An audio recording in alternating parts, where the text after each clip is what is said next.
হয়তো আপনি দেখেছেন বা যারা আমাকে দেখছে এখন হয়তো সবাই আমাকে চিনেন না। তো বাংলাদেশ জাতীয়তাবাদী দলের কণ্ঠযোদ্ধা ওই পাগড়ি মাথায় রুকসার রহমান একজনই আছেন। তো সেই মানে সেই কণ্ঠস্বর আপনারা তার গান শুনেছেন সেই সময়। তো সেই আন্দোলন সংগ্রামের দিনগুলোর কথা জানতে চাচ্ছেন, তাই তো? প্রথম আমি যেটা বলতে গানে গানে বললে আসলে অনেক ইতিহাস, তো এটা খুব অল্প সময়ের জার্নি ছিল না, অনেক লং টাইমের জার্নি। তো 2018-তে যখন আমাদের মা মাটি মানুষের নেত্রী বেগম খালেদা জিয়া যখন কারাবন্দী ছিলেন, তখন কারা মুক্তির যে সেরা জনপ্রিয় গান এবং যে গানটা ভেতরে এত আবেগ জড়িত, মানে বাংলাদেশ জাতীয়তাবাদী দলের নেতা কর্মীরা যে গানটা শুনলে চোখ থেকে পানি পড়ে যেত। প্রবাস থেকে যখন বলতো, ম্যাডাম আপনি কি এই গানের শিল্পী, যখন আমাকে কেউ ফোন দিত আমি নিজেকে খুব ধন্য মনে করতাম। তিনি বলতো, আমরা তো প্রবাসে থেকে কিছু করতে পারছি না, ম্যাডাম আপনি দেশে থেকে এই গান গেয়েছেন। ওনারা কেঁদে ফেলতো ফোনে আমার সাথে কথা বলে। তো এটা আমার অনেক বড় বড় স্মৃতি আসলে আছে এই আন্দোলন সংগ্রামের গানগুলো নিয়ে। তো তখন তো আমি ম্যাডামের গানগুলো যখন করছি তখন থেকে তো আমি মার্ক করা একেবারেই যে বাংলাদেশ জাতীয়তাবাদী দলের সরকারি মানে আমাকে একদম সরকারি চ্যানেলগুলোতে পর্যন্ত আমাকে সব ব্ল্যাক লিস্ট করা। আমি তো মানে জাস্ট প্রাইভেট প্রোগ্রাম গুলো ছাড়া সরকারি কোনো প্রোগ্রাম করতেও পারিনি সেভাবে।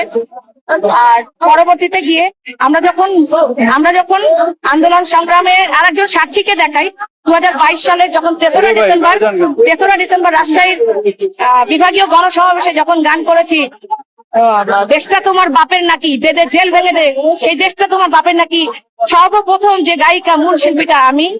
তো সেই রাজশাহীর আমাদের একজন আপু, তিনি সেই সময়কার সাক্ষী যে আমি তখন স্টেজে মানে কতটা মানে ওই খারাপ মুহূর্তে 144 ধারার মধ্যে 144 ধারা চলমান রাজশাহীতে, সেই মুহূর্তে আমাকে ডিজিএফআই হুমকি ধামকি বিভিন্ন রকম নাম্বার থেকে আমাকে হুমকি ধামকি, তখন বলা হয়েছিল বেদে জেল ভেঙেদের নায়িকা কিন্তু আজকে রাজশাহীতে এসেছে। তখন কিন্তু আমাকে কেউ বলেনি যে দেশটা তোমার বাপের নাকি নাকি, কারণ ওই দিনই ওই গানটার প্রথম মানে সূচনা হয়। তখন বলছে যে দেশটা তোমার বেদে জেল ভেঙেদের নায়িকা কিন্তু রাজশাহীতে, আজকে স্টেজে থেকে তাকে তুলে নিয়ে যাওয়া হবে রাজশাহীর রামবাগানে।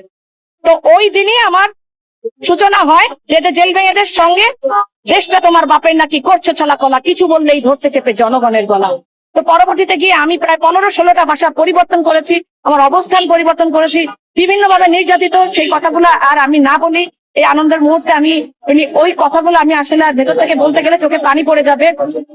তো আমাদের ইতুন বাবু ভাই যার নেতৃত্বে আমি যার লেখা যিনি একজন, আপনারা সবাই তাকে চিনেন, যে অনেক স্বনামধন্য গীতি কবি এবং সুরকার সঙ্গীত পরিচালক, একটা উনি সঙ্গীত শিল্পীও।